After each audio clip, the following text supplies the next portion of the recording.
Looks like participants are coming in. Welcome to everyone. Yeah, I see James Constantian's back with us. Oh, Jim's good to see you too. Yeah. All right. Church historian.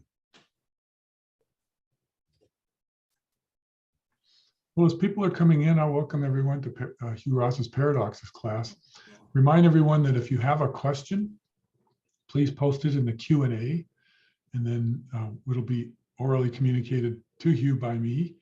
And then if you have questions that you want to ask other people in the group, use the chat. Or if you just want to talk, use the chat. So the Q&A is only for questions, and we take one question at a time per person. You can post as many questions as you want, but we'll only ask one of them and give other people a chance to get in as well. So we hope everybody has a great chance of asking the questions. We're going to do it a little differently this time. You will talk about it a little bit more later on, but for those of you who don't get your Q&A done in this pre-webinar session, you will have a little bit of time afterwards to, we'll go through the Q&A after the webinar in the webinar session, and we'll do some Q&A there before we go to the web meeting. So that'll get announced in more detail later on. So we have no questions right now, but looks like the chat's opening up.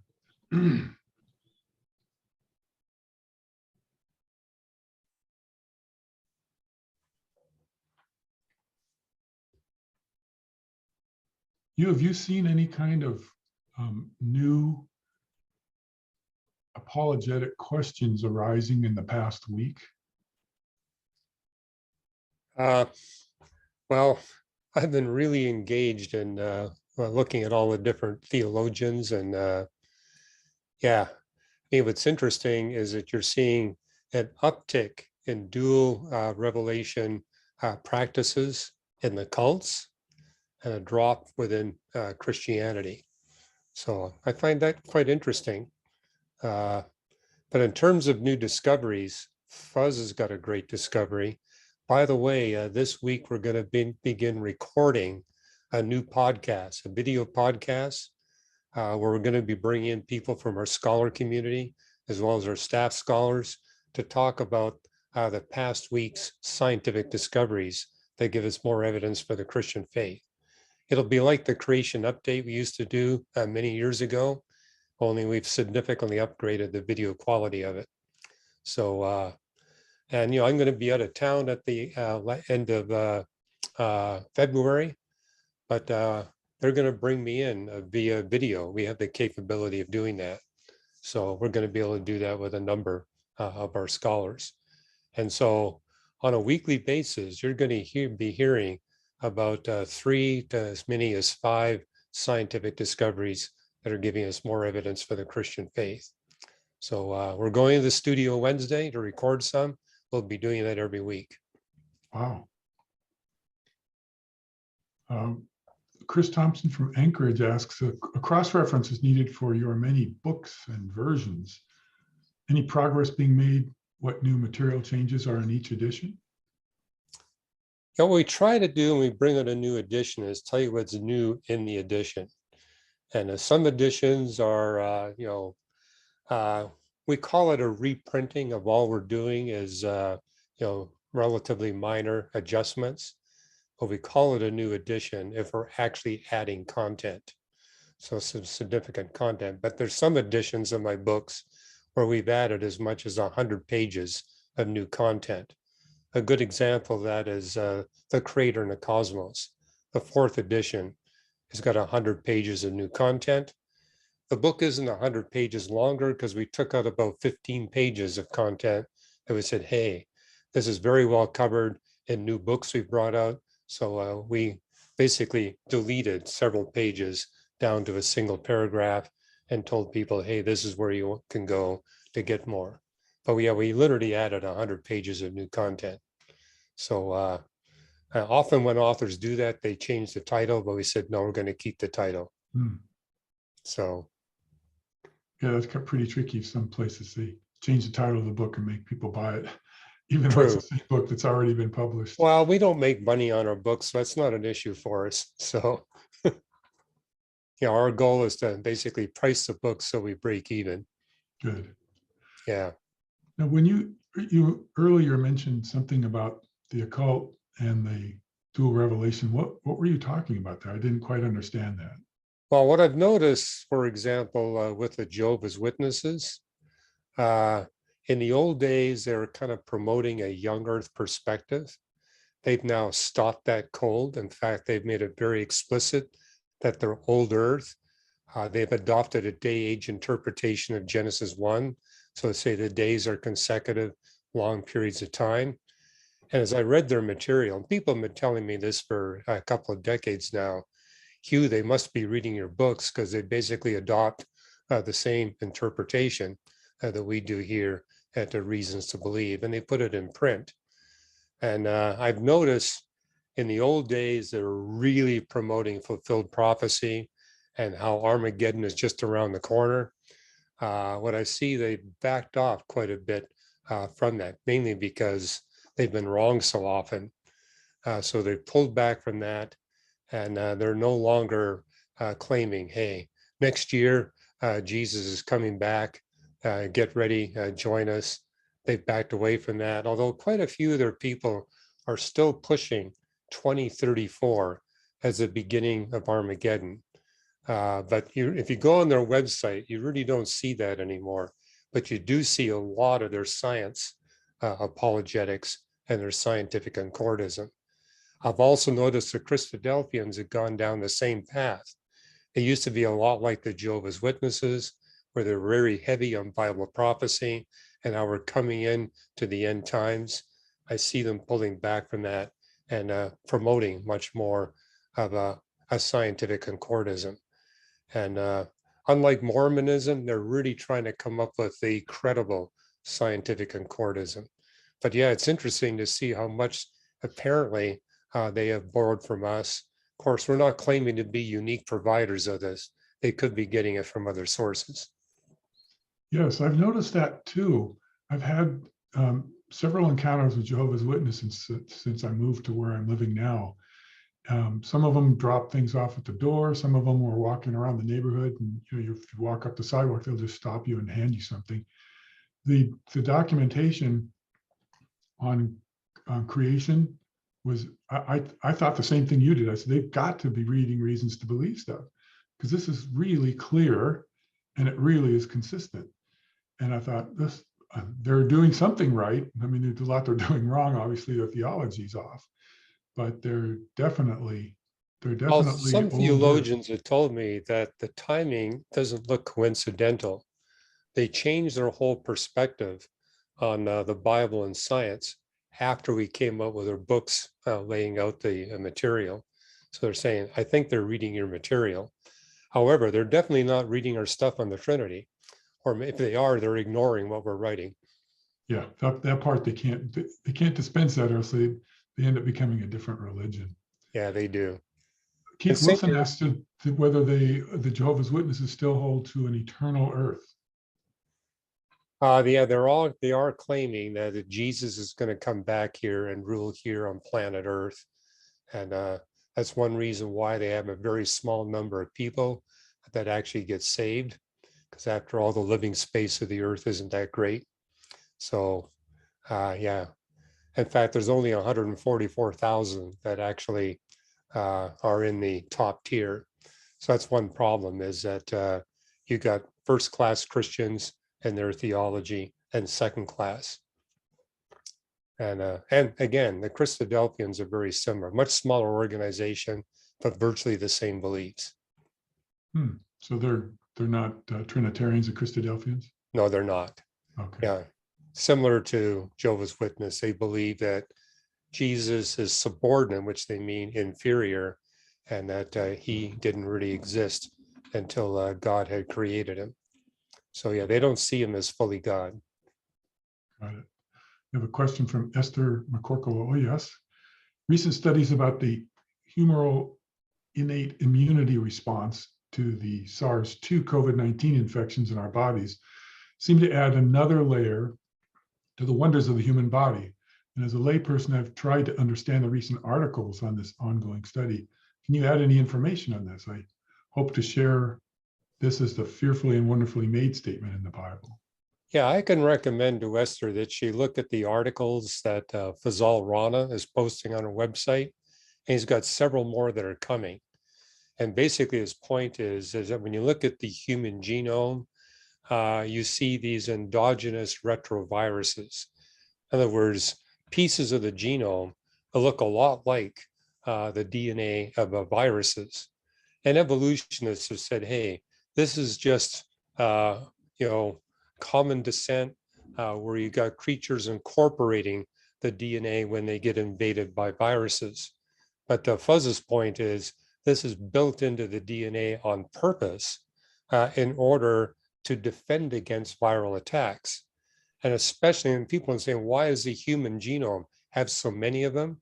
Well, we live 80, 90 years. And so we're going to be subject to a lot more viral exposure than a creature that lives only for 1 or 2 years. And so we shouldn't be surprised that we have all these endogenous retroviruses. But Fuzz's whole point is these are segments of our genome that are not there through evolutionary incursion. They're there on purpose to provide us with the defenses we need against viral attacks. Good, thank you. Doug McComb from Monrovia says, what's the difference between the perfect will of God and the permissive will of God? And can believers ever be in the perfect will of God, or are we not perfect yet, and that would include our actions? He has a follow-up question, but let's work on that one first. Well, it's probably something that's more in your territory than my territory, Mark. This whole idea of, okay, what part is debatable and what part is not debatable? And, Christian theologians have been debating Doug's question for 2,000 years. I think the most significant part of the debate, how do we distinguish between the clear will moral of God and what's permissible? And so obviously we're all called to obey that which God has laid out in the 10 Commandments and the Great Commandment, for example. But things like, okay, what is the permissible will of God? That's going to differ for each individual. So, how much alcohol would be appropriate to drink for one person may be different for another person. So, well, I can tell you this, a new study came out basically saying any amount of alcohol is not good for your heart.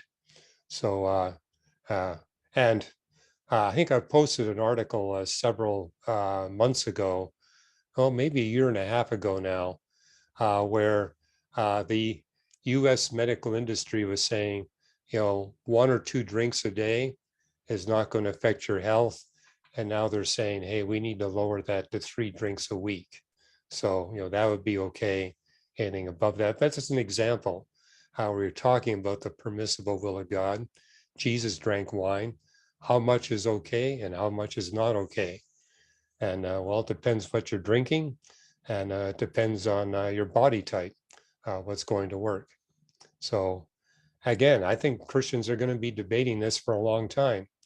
But I mean, the real important part is where's the boundary between what is permissible and what needs to be obeyed by all. Wonderful, thank you. David Siri asks, I was reviewing the recordings of your teaching on Revelation and noticed you mentioned that 120 of the 300 prophecies concerning the modern state of Israel had been fulfilled as of 1988. I was wondering if you have this list and maybe give an update on where these prophecies are now. Well, I taught that class 30, 40 years ago. And at that time, you didn't have the internet. And so all the notes were basically in written form. In fact, a lot of them were just simply mimeographed. I do have the mimeographs. They are archived at the Reasons to Believe head office. So if I mention something that's written, as you take that 7.5-year course, you can get it. But what we have to do is photocopy it and mail it to you. A few of the items are now in digital form, but only a few. But we're looking for volunteers to be prepared to take all that material and to put it in digital form. But so far, no one has stepped up to do all that. But what was remarkable is we had this lady in our class, Susan, who took all the recordings that we did over 7 years and 9 months and put it into MP3s. And those are posted at the paradoxes.org website. But people often ask me, are there any more prophecies that have been fulfilled by the modern nation of Israel since we made that list in the early 1980s? And the answer is yes, there are some additional ones. Back in the early 1980s, we were looking at a population of Jews in Israel that was roughly equivalent to the population of Jews in greater New York City. Now the population of Jews living in Israel is more than double the population of Jews living in New York City. And the context there is a prophecy in Ezekiel, a day will come when all the Jews will be living in the land of Israel. And so now more than half the Jews in the world are living in the land of Israel, but only slightly more than half. So we got a ways to go before that one is fulfilled. Another one would be the prophecy that a time will come when Israel will be the richest nation. And I think the way I interpret that is the richest per capita nation on the world. And what's happened since the early 1980s is that figure has certainly gone way up. And today, Israel ranks second in all the nations of the world in terms of companies that are on the NASDAQ stock exchange. And given their small population, that's a remarkable achievement. Indeed. Thank you. We're about ready to start the webinar. I want to remind people that after we're done with the webinar, we will still continue working from this list in the Q&A before we go to the meeting. Also, next week, Hugh Ross will be gone, but Ross Hoagland will be here, and he's going to be doing a session on prayer and evangelism and apologetics, how those three merge and how they're effective in doing what we're supposed to be doing with apologetics, which is bringing people to Christ and discipling those who are already with Christ. So with that, we will start next week at 10:30 Pacific time instead of 10:45. So we'll get Ross Hoagland in earlier. I think his will be a little bit longer than normal, but he will also have Q&A next week. So next week we start at 10:30 for everybody, and it will be recorded. And with that, Hugh, it's your webinar now. If you could open us in prayer, then it's all yours. Thank you. Yes, and I really appreciate that. What we're going to be hearing from Ross Hoagland is how important it is when you're sharing your faith to pray. You want to be a better evangelist, prayer is definitely a crucial point. So with that, let me pray. Father in heaven, thank you for this time we can gather together here in the Paradoxes virtual world. We look forward to a time we can be meeting both virtually and in person. So Father, we've asked that your hand would be upon this virus, Lord, that it would come under control. Give us the wisdom and the capability to bring it under control so we can begin to socially engage like we did before. And Father, I pray that this day you would open our hearts to receive your light, your life, love, and truth. Lord, that we would allow your Holy Spirit to transform us through that light that you send to us. And help us, Father, to encourage one another as we engage one another in the webinar, but especially in the web meeting. In Jesus' name, amen. Well, welcome to all of you. And I'm going to share screen now. And people, yeah, by the way, I will be in Austin, Texas next Sunday. So I'll be speaking there for 3 days to high schools, colleges, and churches, as well as our chapter there in Austin, Texas. Really appreciate Ross Hoagland stepping in while I am there. So let me share screen.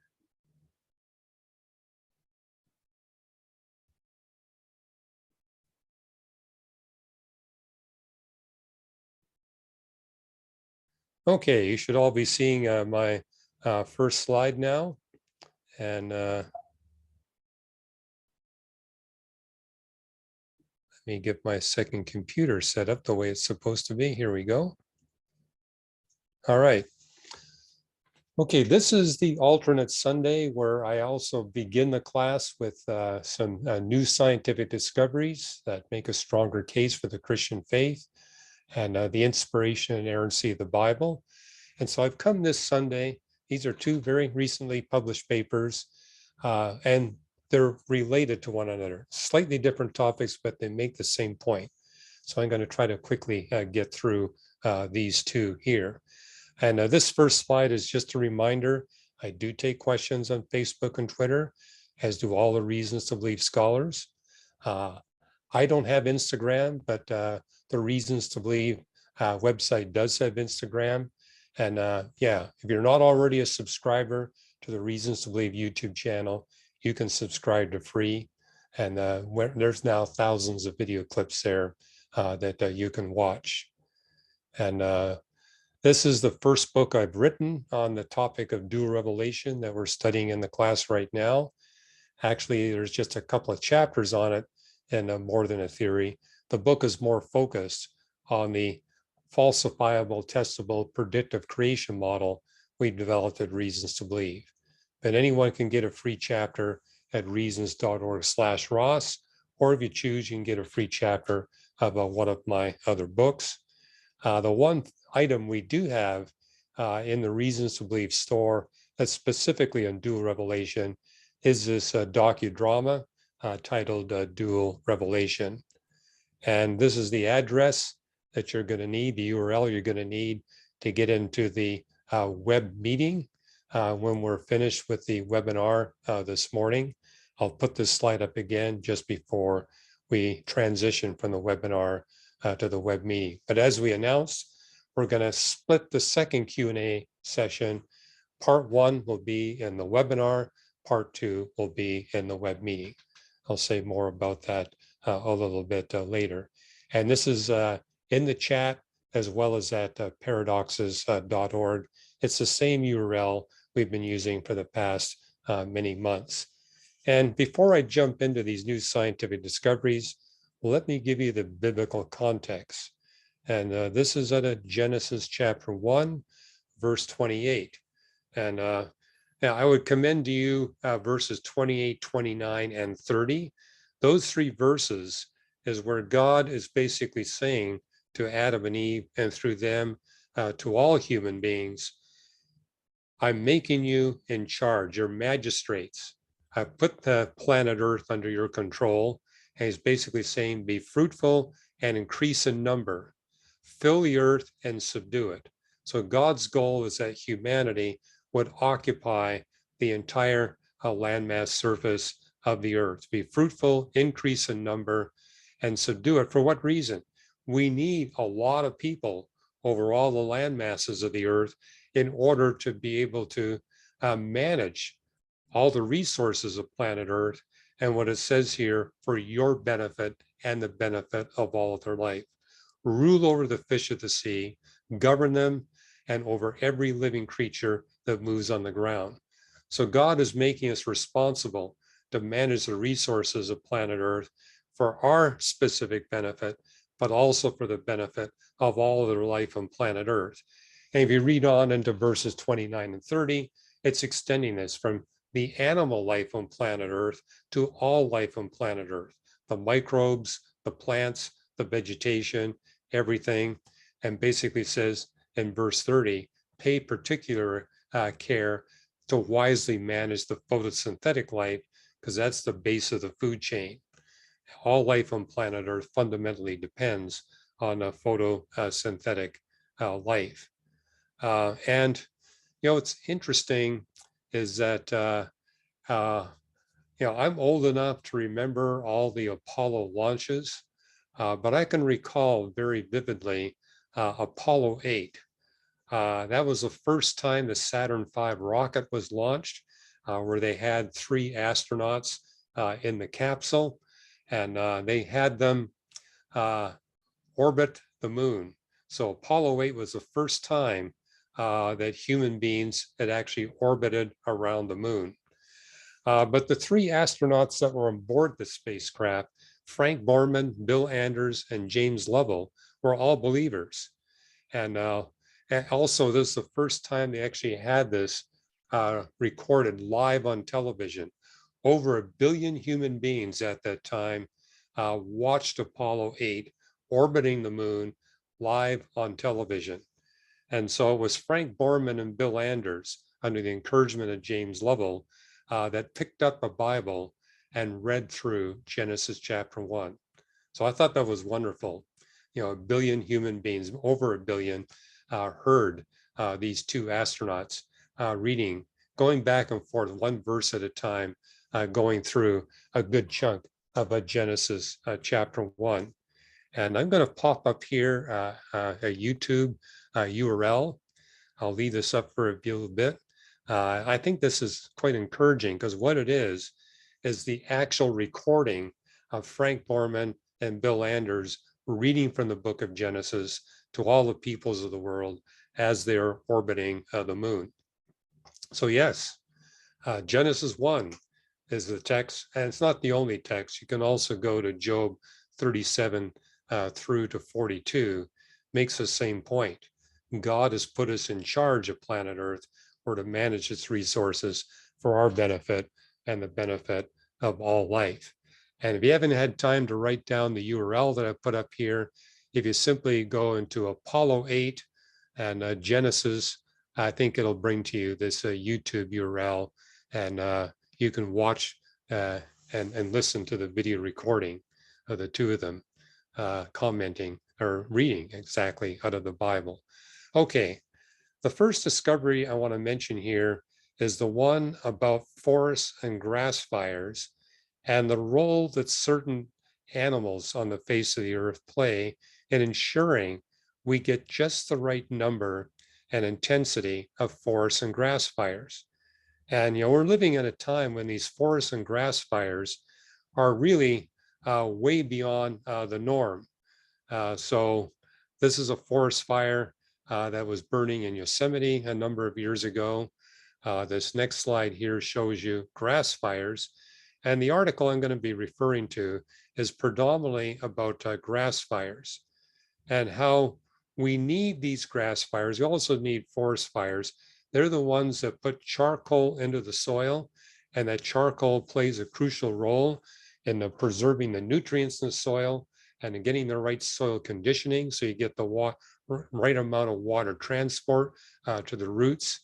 And so we need regular forest and grass fires in order to keep the plant ecosystem as healthy and as abundant as possible.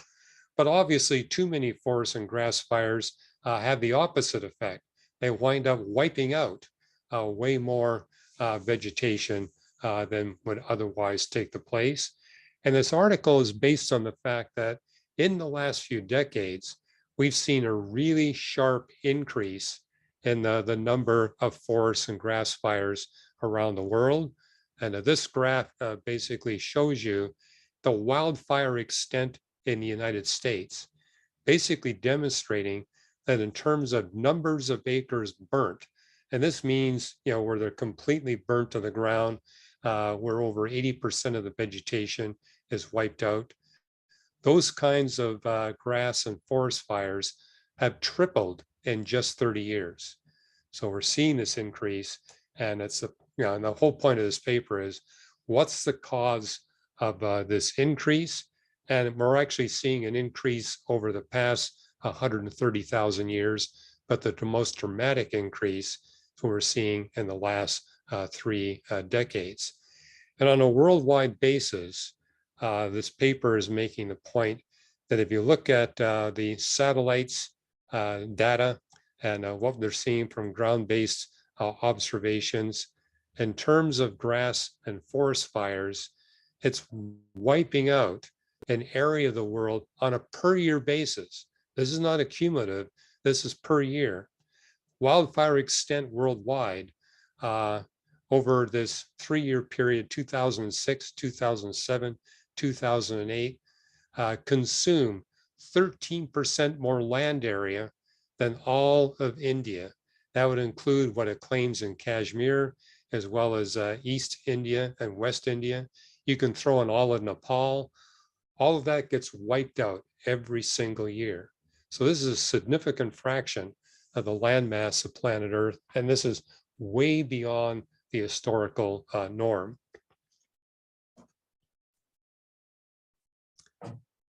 Now, what the authors did, it's a large team of international and multidisciplinary team published in the December issue of Science. And what they did is they used charcoal proxies all over the world to determine the extent of wildfires over the past 130,000 years. Charcoal contains carbon, so they can get carbon-14 dating. There's other dating tools that they can use. They can tell by looking at the isotope ratios in the charcoal, what the extent of the wildfire that is taking place and the date from when the wildfires occurred. And so through those charcoal proxy studies, they were able to demonstrate that North and South America by far had the greatest increase in grassland fires since 130,000 years ago. And say, why did they go back 130,000 years? Well, what you see in the fossil record is 130,000 years ago, we had all over the world a much larger and diverse population of what are called mega herbivores. And today it's much less. So this paper is basically investigating, is there a correlation between the decrease in mega herbivores and the fact that we're seeing a big increase in the grassland fires? And they noted North America and South America is where we see this huge increase in grassland fires. And we already know that North America and South America suffered severe extinctions of these mega herbivores. So here's North and South America. They had much higher rates of mega herbivore extinctions compared to Europe and Africa and Asia. And they define mega herbivores as creatures that weigh more than 1,000 kilograms. So that's 2,200 pounds. Anything that's more than a long ton, a metric ton, would be in this category. Elephants clearly are in this category. They come in at 6 to 7 metric tons. So they're big creatures. And here you can see how they're able to get vegetation that other animals are not able to get. Here's this elephant actually pulling down branches from trees that are 18 feet above the ground. And then you got the rhinoceros, again, a very big, heavy creature. And a point is a mega herbivore has to consume a lot of food in order to keep going. And so they strip the land of vegetation that otherwise would be burnt in a wildfire. And so this is what they were testing is, and here we got giraffes. And Africa had only a 4% extinction rate of mega herbivores.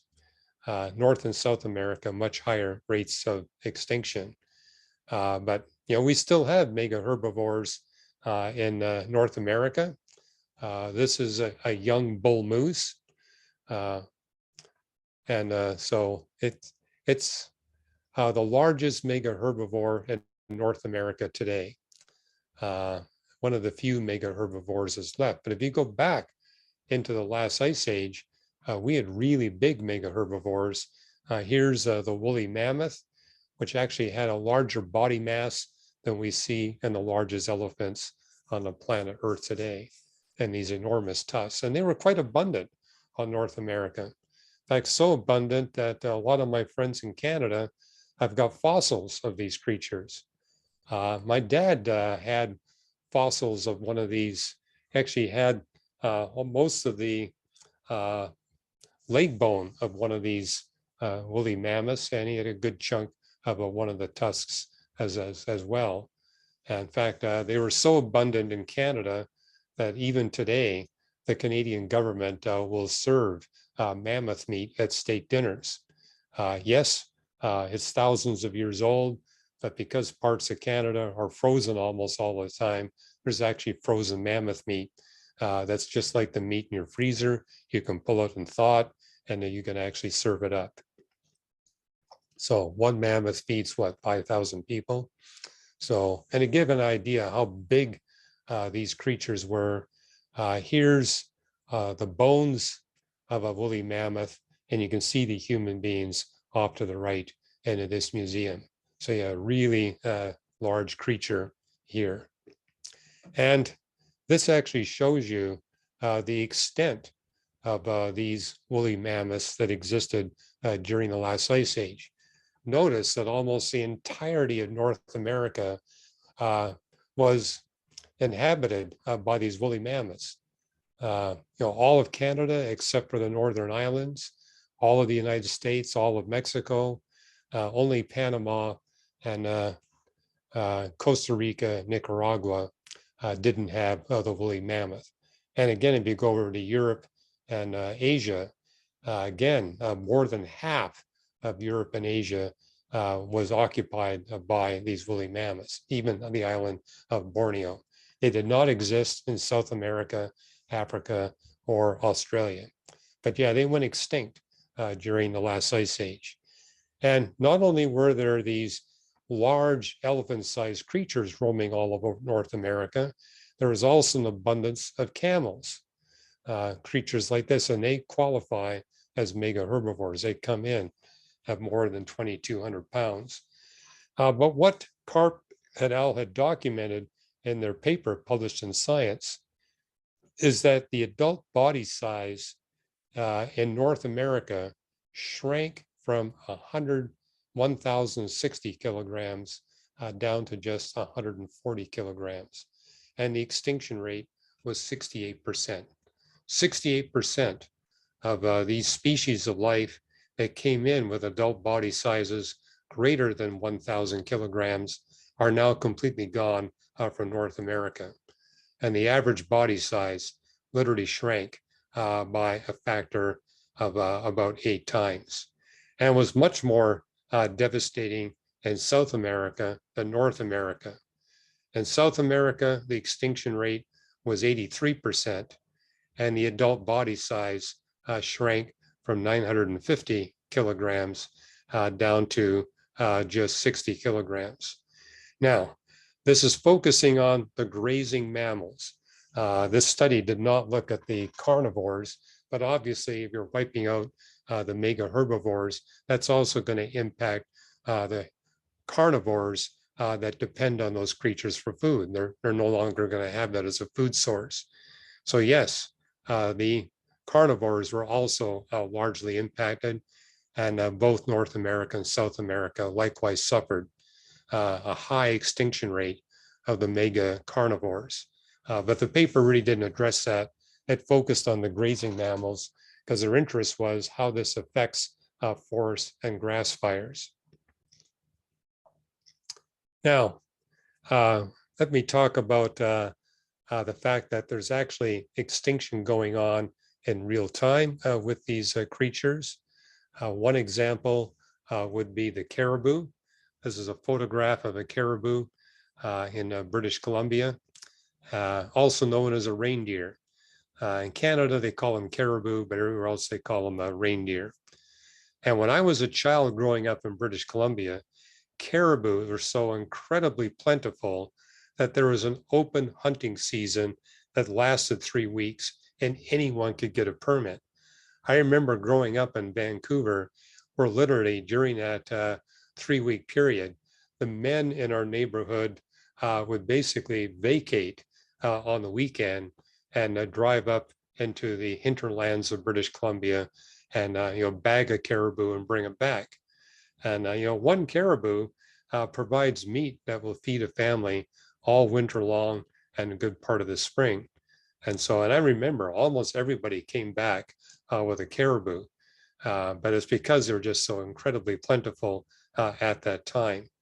However, by 2009, North America's caribou population had declined to less than 10% of the level that it was at in 1910. And it's because they were overhunted. but it's thanks to hunting restrictions, including restrictions that were put on the Inuit, that the caribou population has since doubled.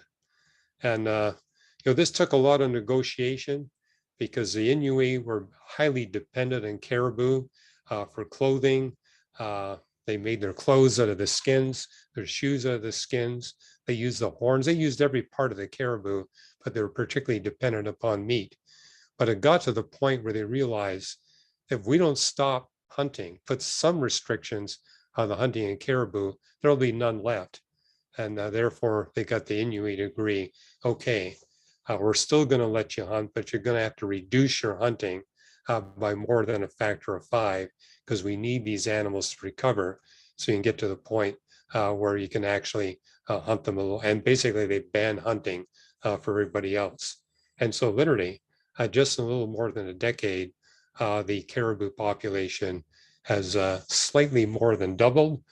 And there's a possibility of getting it back to where it was when I was a child. And what they've discovered is that there's actually more money to be made by mega herbivore tourism than there is by mega herbivore hunting. And so bringing back these mega herbivores is going to have 2 big economic effects. It's going to reduce the amount of grassland fires, because these are the creatures that eat huge amounts of grasslands, and they tend to eat that's most likely to burn. And therefore, when you do get a grass fire, it's not nearly as devastating as it is when you don't have the mega herbivores feeding on the grasses. So the hope is this tripling that we've seen in grassland fires in the United States can be reduced by increasing the population of wild mega herbivores. In the continental United States, that typically takes the form of elk and moose. And elk and moose are nowhere near the abundance levels they were before Europeans came to North America. The bison are way down. So we can bring back the bison, bring back the moose, bring back the elk. This could have a huge factor on reducing the number and intensity of grassland fires that are occurring in the United States. And even though Canada is a lot more of these creatures, it's still nowhere near the level it was before the Europeans began to settle. So one big economic benefit, you're going to have less damaging grass fires. You're going to bring it back down to the optimal level for the health of the grasslands and the health of the mega herbivores. But a second economic benefit is tourism. Basically, North Americans have discovered there's more money to be made from tourists who want to get close and photograph these mega herbivores than there is in allowing people to hunt them. Yes, there's a financial incentive there, but it's actually a bigger incentive. So here, this next photo actually shows you an example where private citizens are raising caribou and getting them up to populations. And what you see here is that if you protect them from hunting, they actually grow more magnificent antlers than would otherwise be the case. This next one actually shows you how the population of elk, this is in Yellowstone, the population of elk is gradually going up. And also now that they've brought predators of the elk back into Yellowstone, they're getting healthier tribes or healthier herds of these elk. So elk, they're now allowing wolves, for example, to hunt the elk and also to hunt the bison that are there. And hey, this is a photo which actually shows you, this is in Yellowstone, where you actually get to see a bison and an elk in the same photograph. So they're actually beginning to come back. Okay, the second paper I want to talk about has to do with what's called the third pole. And if you look at other planets, we are finding a number of planets that have 2 poles, one at the North Pole and one at the South Pole. Planet Earth is the only known planet that's got 3 poles, one at the North Pole, one at the South Pole, and one near the equator. So this is Earth's first and largest pole, the first ice cap to form in recent history, and by far the largest pole. Literally covers virtually all of Antarctica with ice. The little brown spots there are indicating the parts that are not covered by ice. And the only reason they're not covered by ice is they're incredibly arid. They're so arid, they just don't get a lot of snowfall. Everywhere else, we see Antarctica covered with ice and thousands of feet thickness of ice. And this just shows you some of the inhabitants of Antarctica. And because they are not subject to predators, they do have predators when they're in the ocean. When we're on the land, they don't have any predators. And so you can literally walk right up to them. I've known people that have been to Antarctica and says, yes, the penguins love human contact. They're not at all afraid of us. And then here's the second pole. And the turquoise area is the part of the North Polar region that's covered in ice in the wintertime. So this shows you the extent of Earth's second pole in February. This is from the years 1978 to 2002. So that's the average coverage of ice. And it has shrunk a bit since I was a child, because when I remember when I was a child, the entire St. Lawrence River and Gulf would freeze over in winter for at least 2 months. Now, as you can see in this image, you do get some ice forming off of Nova Scotia and Gas Bay, but largely the St. Lawrence Gulf and River remain ice-free. But it's still the case that all of Hudson's Bay gets frozen over and all of Labrador gets frozen over. Also, I remember too that the extent of ice would cover much more of Alaska than it's covering today. And this next slide shows you the extent of the polar ice cap in the summertime. And again, this is the average for 1970 to 2002. And actually, we're talking September because you do get a warming in July and August, but there's a time constant there. And you get to see that the polar ice cap in September is much smaller than it is in February. And hey, this is a shot of the North Pole. And yeah, they actually do have scientific sites up there at the North Pole. But the paper I'm referring to really talks about the third pole. And the third pole is over the Himalayas and the Tibetan Plateau. It covers over a little more than 1 million square miles. So, and actually has more ice over it in the summertime than what you see in the summer ice cap. The winter ice cap is bigger in the north of the polar ice cap, but not the southern or the summer ice cap. And this shot actually shows you a satellite image in the summertime of the Tibetan Plateau and the Himalayas. So you see there's a lot of ice there, even in the summertime. And this shows you what it looks like in the summertime. And you can see there's glaciers everywhere. There are 14 peaks that are over 8,000 meters. Or to go back here, one reason why you've got ice here is because of the elevation. Every 1,000 feet of elevation you go up, the temperature drops by 4 degrees. And when I go back to this slide here, everything that is colored here, everything that's not white, actually is above 1,600 meters, which is 1 mile. So this is showing you all the parts of that region that are above 1 mile in elevation, which means you're looking at about a temperature drop of 20 degrees compared to what you would have, say, over India. And the orange colored regions, they're not just over 1,600 meters, they're over 5,500 meters.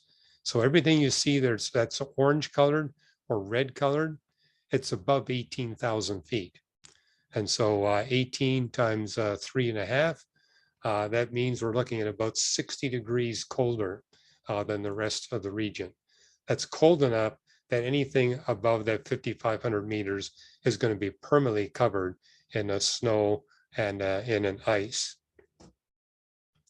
And this is just a shot of what it looks like. This is one of the lower elevation regions. This is looking towards the Himalayas from the south. And this actually shows you the Himalayas. In fact, that's Mount Everest there that you see right there in the middle. And the total quantity of ice in this third pole measured in 1978 was 14,000 cubic kilometers, or 3,400 cubic miles. That's a lot of ice. So, and what the paper is all about is that the team headed up by Lee in their paper in the Nature Scientific Reports. Again, this happened at the end of December that this was published. They used paleo ice surface reconstruction. I'll tell you briefly what that's all about, but basically show that the land area covered by the Himalayan glaciers has shrunk by 40% since 550 years ago. So over the last 550 years, it has shrunk by a total of 40%.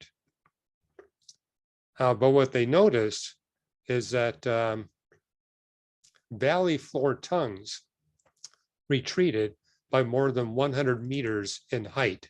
So this is an example of what they call a valley floor tongue, where you got kind of an ice field and you got a glacier coming off of the high ice field into a valley. And this is referred to as a glacier tongue. What they do is they kind of measure the bottom of the tongue and compare where it was 550 years ago. And what they discovered is the average retreat of the tongue was 330 vertical feet. This is not in the Himalayas. I took this photo in British Columbia. This is the southernmost ice field in British Columbia, just a little bit north of the Canada-US border. But the study that they were doing was comparing what happens to valley tongue glaciers that end in a cascade. So look at the bottom there. You can see that there's a cascade of liquid water flowing out from the bottom of the tongue. So yes, the tongue is melting, and that feeds that cascade there, as opposed to where you get a glacier tongue coming off an ice field. And this is an ice field in a slightly more northern part of British Columbia.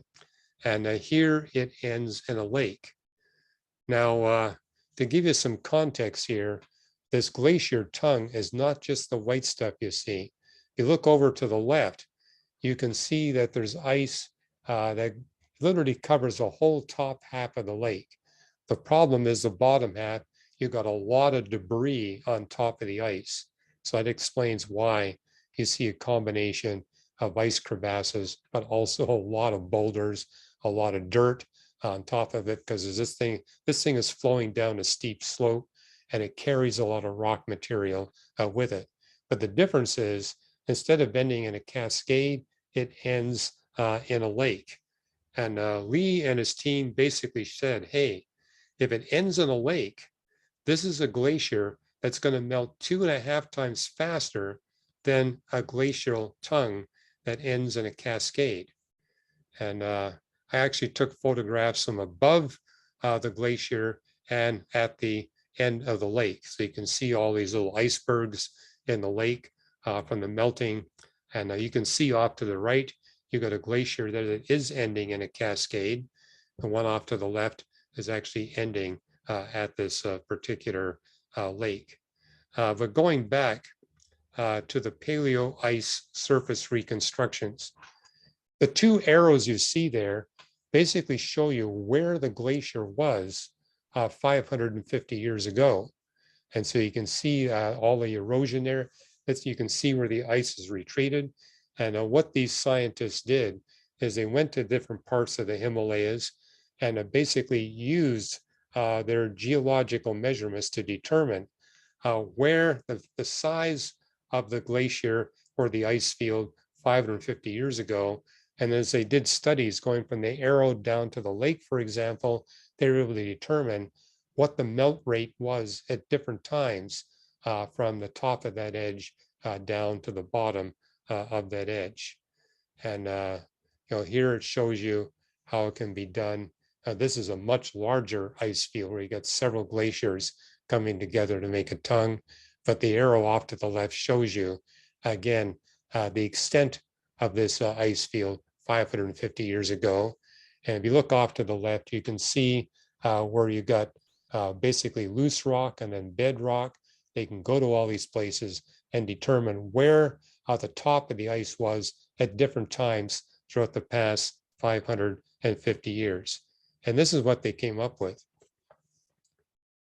Over the last 550 years, the lowering of ice, this is the lowering over all the ice fields and glaciers, not just the tongue, but the entire ice mass, and basically demonstrated that if you look at all the ice over the Himalayan glaciers, all 15,000 of them, we see that the average drop in height was between 0.011 and 0.02 meters per year. So that would be like 1 to 2 centimeters. It was dropping by 1 to 2 centimeters per year. But then they were able to measure the rate of lowering from 1975 to 2000. And what you notice, it gone up by a factor of 10 or 20 times. Now we're looking at 21 centimeters of lowering of ice every single year. And then they went from 2000 to 2016 and said now it's 43 centimeters drop per year. And basically that's what this paper is all about, saying, hey, we're in danger of seeing this third pole disappearing. It could literally disappear within a few centuries at the rate at which it is dropping, and how the acceleration of ice loss far exceeds that of any other glacial system in the world. You want to know what ranks second? It's the Rockies, particularly the Canadian Rockies. The photos I've been showing you, we're also seeing a very rapid drop, but nowhere near the rate of drop that we're seeing in the Himalayas and the Tibetan Plateau. So this ranks first in the world, and it is a major concern because 20 major rivers flow out of the Tibetan Plateau. I mean, if you look at this map here, you can see all the major rivers that flow through India and Pakistan come from the Tibetan Plateau. Likewise, all the major rivers that go into China come out of the Tibetan Plateau. Likewise, all the major rivers that flow into Southeast Asia come out of the Tibetan Plateau. These rivers are responsible for providing the food for about 3.5 billion people on the face of the earth. And so, again, the concern is if all this ice melts away, you're no longer going to have the food to feed these 3.5 billion people. You say, well, that's just the Asians. No, as the paper points out, it's not just a crisis for the Asians, it's a crisis for the entire world. And this is in my book, Weathering Climate Change, how the reflection of sunlight off of the third pole is 4 times more efficient than the reflection of light off of either the North Pole ice cap or the South Pole ice cap.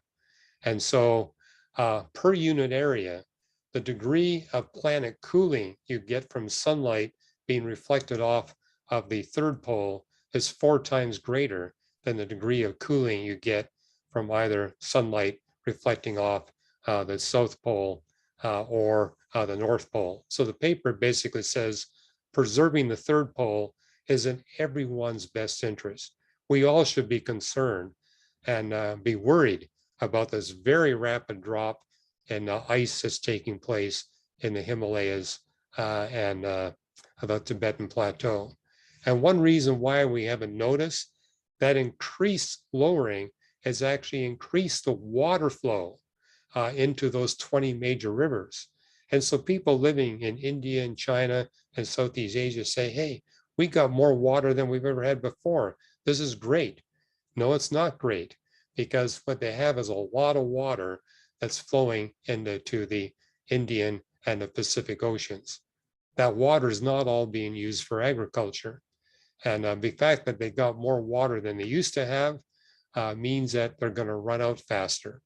And so it's actually important that we lower the degree of melting, which will lower the amount of water flowing out of those rivers, but it does mean that we're going to have a guaranteed food supply for a much longer period of time. Now, some of the things, this is not in the paper. So this is just coming from me here at Reasons to Believe, because the paper basically says, hey, we got to eliminate all fossil fuel burning to save the third pole. Well, that's not realistic in a short period of time, but some things that are realistic in a short period of time that would have a dramatic effect in minimizing the melting of ice in the Tibetan Plateau and the Himalayas. Number one would be, let's drain all the lake terminating glaciers. Now, going back to this one, it'd be an easy thing for some engineers to come in. In fact, you could probably do it just a single helicopter or two, a drop, basically dig a trench and drain the lake.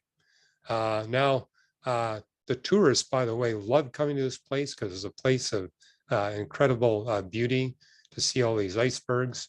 But this, hey, you know what? There's not that many tourists that even are fit enough to get to this place. So let's drain the lake. And if we drain the lake, this glacier is going to be around for tourists to see a lot longer period of time. Because yeah, this glacier is actually in danger because of the rapid rate at which it's melting. By the way, having visited this place, I found out from one of the mountaineering guides, this lake is only 20 years old. 20 years ago, there was no lake. But because of the rapid melting of this glacier, a lake is formed. So it's only 20 years old, and that we can drain the lake. It'll be just like it was 20 years ago. And as the guides were telling me, this glacier was actually a more spectacular thing to see 20 years ago than it is today. So this could be done all over the Himalayas.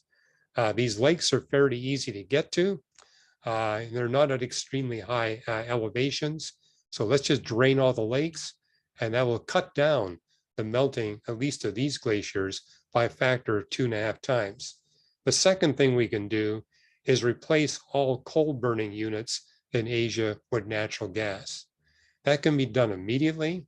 The natural gas could be delivered at a cheaper price than the coal, so there's a huge economic benefit. You only get half the greenhouse gas release from burning natural gas than you do from burning coal. Because when you burn natural gas, it goes to carbon dioxide and water. And water is a greenhouse gas, but if you put more water in the atmosphere, you actually get more rain falling. It doesn't really increase the greenhouse effect of the atmosphere. So you're basically lowering the greenhouse gas emissions immediately by a factor of 2. I know of no other way of lowering greenhouse gas emissions into the atmosphere more rapidly and economically than just simply saying, forget about burning coal, we're going to burn natural gas instead. And it has a second benefit. When you burn natural gas, there's no black carbon soot, there's no sulfur aerosols, there's no nitrous aerosols. And so that also contributes to cooling the planet. And when you got less black carbon soot, it means you're going to have whiter looking glaciers. And so the glaciers won't have as much of this black and the brown stuff on it as it has right now. And this would mean that the glaciers in the Himalayas would melt at a slower rate because they wouldn't have the deposition of these black particulates, but it would also dramatically lower the melting of glaciers in the US and Canadian Rockies, because almost all the black carbon soot that gets deposited on North America's glaciers come from Asia. So if we can eliminate the burning of coal in Asia, and by the way, this would be an economic benefit for all the nations of the world. And we've got plenty of natural gas to make that happen. And North America is sitting on a huge deposit of natural gas. We could literally supply the whole world. And my whole point is we can use that natural gas to buy us the time to transition, say, to thorium nuclear power reaction, which would actually deliver energy at a price an order of magnitude cheaper than what you can get from any fossil fuel. That to me is an effective, quick way to move from fossil fuels to what they call green energy, where we're not pumping any greenhouse gases into the atmosphere. Hey, I've gone way over time. By the way, Mark and Jamie, feel free to stop me and say, you've gone way past your 35, maybe I think 45 minutes is what I see on my clock. So my apologies. I was hoping to jump into our Bible lesson. We'll get to that when I get back. We're talking about the biblical testing method and how to apply the biblical testing method to the different creation texts in the Bible, as well as the book of nature. So my apologies. I'm going to stop right here and we'll take a Q&A. And as I've announced before, we're going to do the Q&A, half of it in the webinar and half of it in the web meeting. When you get to the web meeting, you can ask your questions through your microphone and your camera. Here in the webinar, put it in the chat feature and we'll get to it. But Great. yeah, people suggested, can you please split it into two? So that's what we're doing today. This is an experiment. Tell me whether you like it or you don't like it. All right. Well, we have some questions left over from the earlier morning. The first one is from Mark Durham, who says, looking at the rapture of the church from a premillennial viewpoint, the timing of the rapture appears to be pre-tribulation. Romans 5:9, 1 Thessalonians 1:10, 1 Thessalonians 5:9, Revelation 3:10, and 1 Thessalonians 4:18 all indicate that believers will avoid God's wrath. What is your take on this controversial subject? Well, it is a controversial subject, and just to be clear, it's premillennialists that believe that there will be a rapture event. Postmillennialists, amillennialists, they take the position there won't be a rapture, although some postmillennialists say it happens right at the end of the millennium, which is theologically not that distinguishable from God or Jesus Christ after the millennium taking us all away to the new creation. But yeah, all premillennialists do hold that there will be a rapture event, and that event is where Christ comes down and takes all the believers away from planet Earth. And so they're taken away.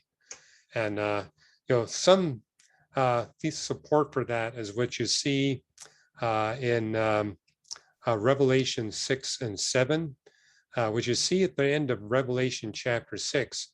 It predicts a time will come when the entire human population of planet Earth will be cursing and blaspheming God the Father and God the Son, which is something that Christians don't do.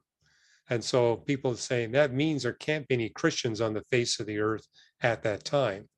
And what Revelation tells us, there comes a time afterwards when there will be believers in Jesus Christ. And so there's only a brief period when we've got the entire population of the world blaspheming Jesus Christ and God the Father. And yes, those passages that Mark just cited us tell us that we will be protected from the wrath of God. And again, in premillennial theology, just before the second coming of Jesus Christ to planet Earth, you have this, what's called a period of tribulation. And during that period of tribulation, it's in the book of Daniel. It's also in Revelation 6 and 8 and the 16, that there's this period of time when you've got wars and famines, pestilence, disease, you've got earthquakes, and you have basically God, as it says in the book of Isaiah, chapter 24, where God steps back and allows humanity to express their sin, allows us to pollute ourselves, literally to pollute our environment to death, and we have all these consequences. I want to make it clear, a lot of people think God's the one that pours out all these dooms upon the planet. It's basically saying, hey, you want to run things your own way outside of my control? I'm going to let you do that for a short period of time, and you're going to see the consequences of allowing things to run according to what you think is right, as opposed to coming to me and getting guidance on how to run things. And it's basically God shaking people to their senses. And you see this in Revelation 6, 8, and 16. Revelation 6, it says these disasters are going to impact and shake up a quarter of the world's population. Revelation 8, a third of the world's population. Revelation 16, all the world's population. It's basically in the context of God wanting as many people to repent of the rebellion against him and to submit themselves to the authority of God and receive forgiveness for all their sins. God wants us to redeem as many human beings as possible. And if necessary, he's going to shake up people to the realization, hey, I thought there was no God. Clearly, there has to be a God to explain what's going on here. And I want a relationship with that God. God loves us enough that he's going to do this. Because some people need to be shaken up a little more than others. Now, the big debate amongst premillennialists, this day of wrath, is that distinct from this period of tribulation? And I want to make it clear in Revelation 6, 8, and 16, it says, this is God shaking up unbelievers so they come to their senses. All these disasters are not for the believers. God will protect the believers. As it says in the book of Ezekiel, and it says in the book of Daniel, God wants to show to the world the difference between what happens to people that are submitted to his authority and what happens to people that are not. So God's people have the assurance they will be protected. And it's also going to be an opportunity that God gives to Christians to go to these people and say, hey, you know where real security lies? It's not in your bank account. It's not in the government. It's not in your family. It's only in your relationship with Jesus Christ. So it's going to give us a wonderful opportunity to bring a huge number of people to faith in Jesus Christ. But my personal theological perspective on this is the day of wrath is not the same as the tribulation period. And when I was teaching the Revelation class, we went through all the New Testament texts that talked about this day of wrath compared to the tribulation period. And the day of wrath is basically the latter half of the tribulation period. We're guaranteed to be protected from the day of wrath, but we're not going to be protected from the tribulation period. And the key biblical text there would be 2 Thessalonians chapter 2, the first dozen verses of that, which basically says, when the Antichrist comes upon the scene, the unbelievers will not recognize him as the Antichrist, but believers will recognize him as the Antichrist, and believers will now know the time is short to bring an uncountable number of people to faith in Jesus Christ. So this is what's going to motivate Christians to say, hey, there's only a few years left. We got to do everything we can to bring about this host of believers as we can. Now we know the clock is running. And so just knowing that that clock is running. But it's that text that tells us that believers will be here on the face of the earth when we do have a dictator ruling over all the nations of the world and ruling over the world economic system. But the day of wrath does not begin until halfway through the ruler of that dictator. But that tells us we're going to be here for the first half. So my personal position on the rapture, I call it pre-mid. I believe it's going to occur 1 to 3 weeks before the midpoint of the tribulation period. And you say, can't you be more precise than that? The Bible is clear. No man knows the hour of the day. And when I taught on this, it said, when you see the numbers in Revelation and the book of Daniel on how many days or weeks or months go by, recognize we're getting the dates to only 3 significant figures, not 4 significant figures. No man or woman knows the hour or day for any fulfillment of biblical prophecy. Look at Noah. He went on board the ark, and it was another 7 days before the rain came down. No one knows the hour or the day. Thank you. Still have a few questions. Jay Gromon asks, are there any specific articles on the RTB website regarding how we define human race? And he clarifies that by saying he's referring to the difference in races today and how or whether we should define them. Yeah, good question. I was actually answering some questions like that on Twitter this morning, where people are saying, hey, haven't we evolved? And the whole point was people were confused about the definition of a human being. We humans are created in the image of God. The Neanderthals, the Denisovans, Homo erectus, Homo heidelbergensis, they did exist. They were real creatures. They were bipedal primates, but they did not have the image of God. And evidence for that is, notice we see no technological advance. Yes, they were using tools, but the tool use did not exponentially increase over the period of time they're on the face of the earth. And we see no evidence that any of these species had symbolic capability. Now, the specific question about races, the real expert on that is my colleague Fazal Rana. He's a biochemist and a biophysicist. And if you go to our reasons.org website, you'll see numerous articles he's written on the origin of human races and how these races do develop over time. He's also got a video that you can get. I think the video is actually titled The Origin of Races. So you can get that as a DVD. But what you'll see in Fuzz's articles and DVD is that the genetic differences between human races today is very slight. It doesn't take much genetic diversity to alter the skin color, and actually documents that you can change the skin color of a small human population if you move their environment, put them in a different location, give them a different diet, give them different environmental pressures.